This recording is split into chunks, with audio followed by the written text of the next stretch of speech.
Muchos equipos Sei pueden reparar sin cambiar piezas. En Buen Amigo nos trajo su celular porque fallaban los botones. Ya es en celular viejito y no conseguimos botones nuevos.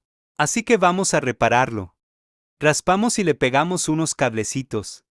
Miren cómo nos quedó. Bien chulo. Le ponemos su salsita de la roja. La tatemamos en poquito. Ahora sí vamos a probarlo. Esperemos que quede bien. Nuestro amigo va a estar muy contento. Lo montamos en su lugar y ¿qué creen mis amigos? Sí quedó. Está funcionando perfectamente. Ya enciende y apaga con el botón. En equipo más reparado.